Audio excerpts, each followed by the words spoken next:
Bienvenue à tous. Welcome to Reporters here on France 24. I'm Mark Owen. In this edition, Italy's combat against organised crime has been pulled into sharp focus by what some are describing as the mafia trial of the century.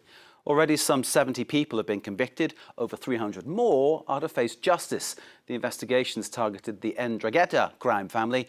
Louise Malnoy is our reporter. She joins us now from Rome. Louise, how does this rank in the history of mafia crime in Italy? This trial is the second in Italy's history since the maxi case of the Cosa Nostra, the Sicilian mafia, in 1986. But in Calabria, it's the first of this importance. This trial reveals close ties between the mafia and the establishment because there are lawyers, notaries, and even a former senator among the defendants. And most powerful claims have been brought up by the investigation. These claims are based in the province of Vibo Valentia. There live about 160,000 of people ruled by Omerta. Louise, thank you for setting the scene. Let's take a look now at Louise's report.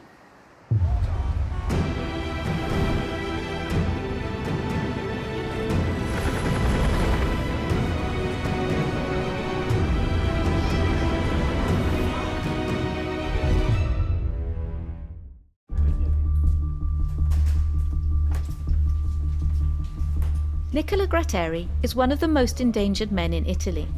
Even in the corridors of the law courts, the public prosecutor cannot take a step without his bodyguards.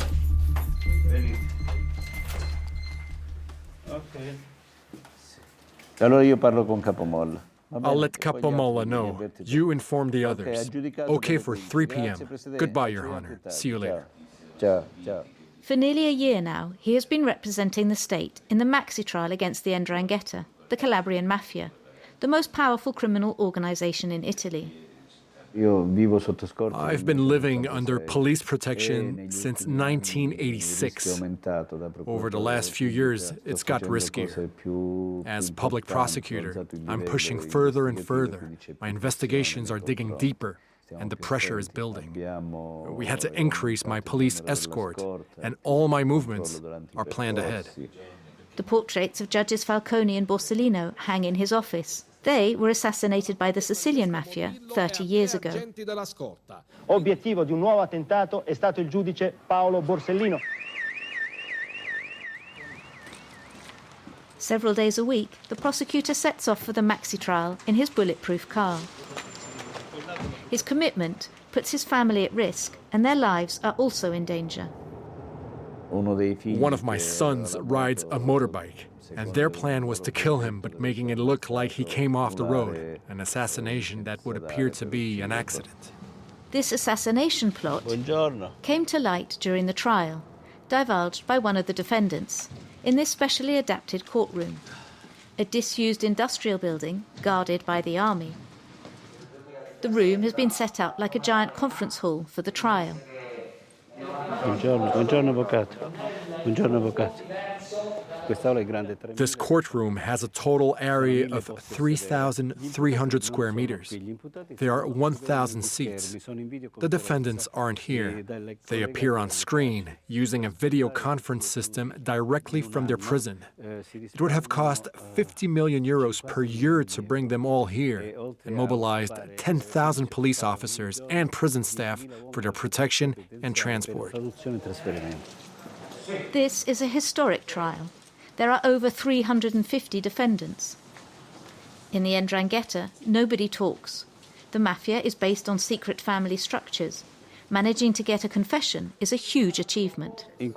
There are 42 informers collaborating with the justice system in this trial. We've summoned the most important prisoners who are willing to talk, who can give us information on the Ndrangheta, who know how it works from within, but who also know about certain events, specific crimes, and have information on the other defendants. These witness accounts deal a major blow to the most powerful mafia in Italy. It has taken more than 3 years of investigations to get to this point. In the police headquarters of Vibo Valentia, the Carabinieri have worked non-stop, day and night. Centro da Indiaroni. È tutto calmo Everything seems so quiet. You have to be really good to understand what's going on. That's what makes it difficult to work in this territory. We're always trying to be one step ahead. They've put up with long hours of surveillance, carried out undercover tales and dissected telephone conversations, finally resulting in a mass roundup. At the end of 2019, Operation Rinascita Scott led to 336 arrests. Captain Alessandro Bui heads the investigation team.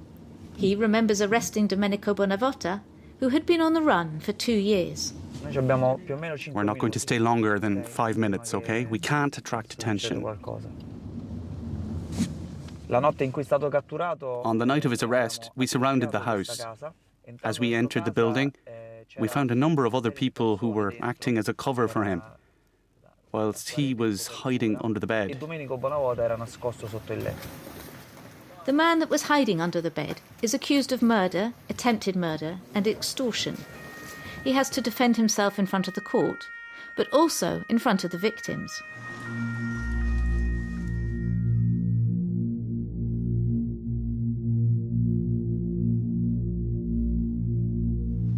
Carmine Zappia, a simple shop owner, has had his life turned upside down since he decided to appear in court as a witness.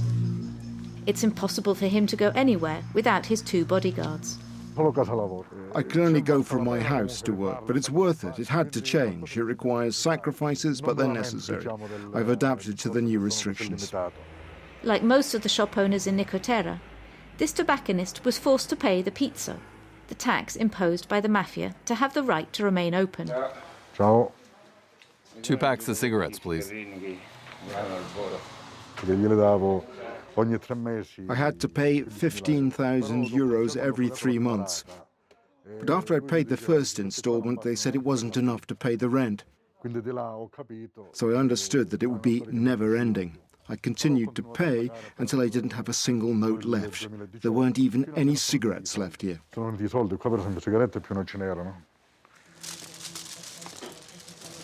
Every morning, the threats would get more alarming. When he had nothing left, the shop owner decided to denounce the racketeers. After I filed the complaint, the Carabinieri investigated, and 2 months later, they were arrested. By challenging the local clan, he has lost some of his clients.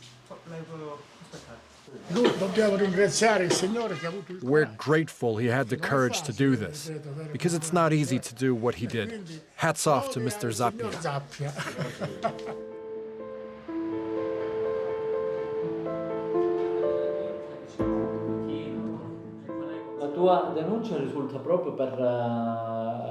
Was your denunciation for racketeering? Extortion. To help him in his fight, Carmine Zappia asked for help from an anti-mafia association. People cut you off. A lot of them are bound to the Ndrangheta boss, so they try to isolate you, and that's going to continue. Often, after filing a complaint, there's another price to pay, that of isolation. Like Carmine, nearly 2 million Calabrians live under the control of the Ndrangheta. About 150 clans, 150 Ndrini, have divided up the territory. Luigi Mancuso was at the head of the most powerful clan. He is the principal defendant in the trial. He gained power thanks to his role in the construction of the port at Gioia Tauro.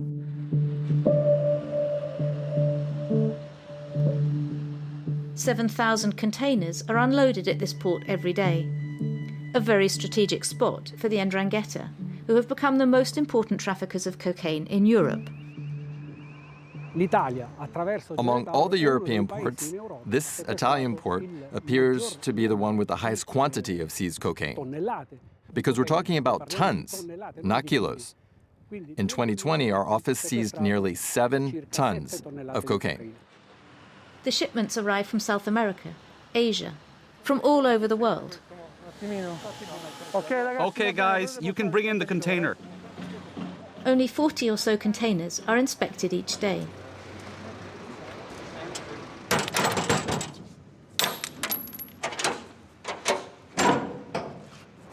Let's inspect this one. We're going to look in there. According to a police source, only 10 to 15% of imported drugs are intercepted. Okay, that's good. We're off. Often they use the actual structure of the container. Sometimes there are holes or cracks that can be filled with different types of illicit merchandise. It's like trying to find a needle in a haystack. But when we do find something, it's usually a big haul. A recent find was these 4 bags, containing 108 kilos of cocaine, worth about 22 million euros. A small loss for the Ndrangheta when you consider their annual turnover, which is reported to be about 43 billion euros, sums of money that attract attention and provoke bloody clashes between the different clans. In the village of Soriano, there are reminders of Martino Ceravolo's son on every wall of his house. His bedroom has become a sanctuary. Look, we still have the train ticket that Filippo bought to go to Pescara to see a Juventus match. He was due to leave on Saturday, but the tragedy happened on Thursday, the 25th. He never got to go. On the 25th of October 2012, Filippo Ceravolo said goodbye to his girlfriend to make his way home, hitchhiking. He got into the wrong car, one driven by a mafioso who was caught up in a clan war. Someone called Domenico Tassone was driving the car. They were shooting at him, but it was Filippo who took the bullets. There, and there. He had 35 impacts. Those guys ruined our lives. His son was recognized as an innocent victim of the mafia by the Italian state, and a monument has been erected in his honor in the village. It means everything to me. It's a symbol for the youngsters. And above all, it's a symbol that encourages them to grow up in a different environment, away from the criminal activities in our villages. The investigation into the death of his son was closed in 2016, without having identified the killers.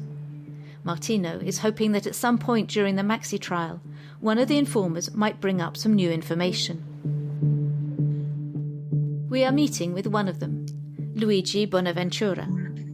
We cannot show his face, and his address is confidential. He now lives hundreds of miles from Calabria. If I go back to Calabria, I'm a dead man. If I return to Calabria, I'll have to go back with a gun or I'll be killed. He's been immersed in this violent atmosphere since he was young.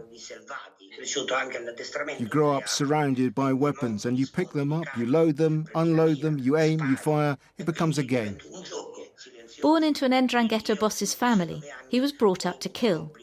At 20, he committed his first murder and then cumulated further crimes.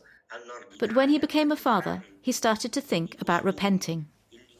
I wanted to talk to my father so as not to be taken for a traitor. I knew I was taking a huge risk, but I wanted him to hear about it from me and not from someone else. I explained the situation to him. I told him I wanted to give my children a different future so that the Ndrangheta wouldn't have an influence on how my children would grow up. His decision means his life is in danger. His own father tried to kill him. Today, this ex-mafioso is helping with the investigation and trial. He has the same hopes as most of the population.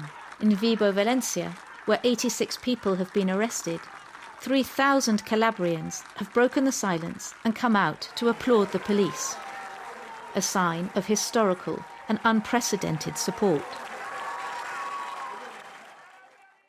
Well, let's go back now to Louise Malnoy, who's waiting for us in Rome. Louise, thank you so much for that report. This isn't just the tale of mobsters then, is it? All parts of Italian society have been touched by this, but the Ndrangheta family has spread beyond the borders of Italy. How did they manage that? Yeah, the Ndrangheta is now the most powerful mafia in the world. It's the only active on 5 continents for several generations now.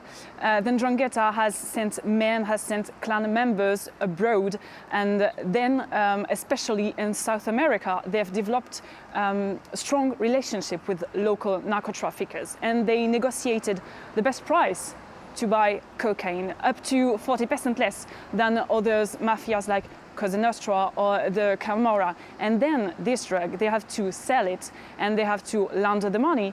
So they've spread beyond Italy's borders, and Nicola Gratteri knows it well.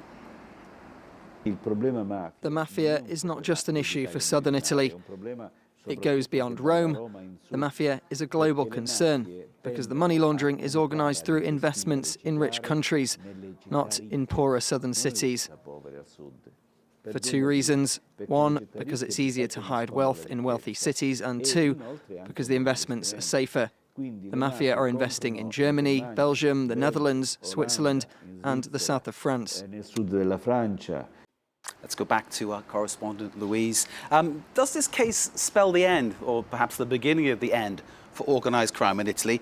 Or is there another mafia family standing by, perhaps, to take up the reins, what the others are forced to let go of? Yes, they are. Eradicate the Ndrangheta is quite an impossible mission, but still, we've seen a decrease in criminal activity locally. In the province of Vibo Valentia, one murder has been recorded since the mass roundup, whereas there were 18 in the only previous year.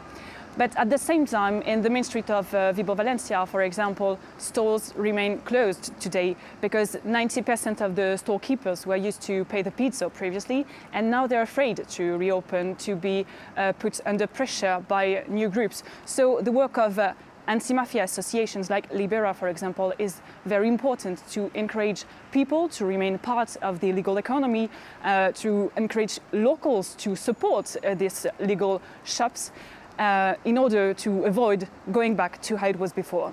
We will watch how this develops with great interest. Louise Malnoy, grazie mille. Thank you very much indeed. Louise there, our correspondent in Rome.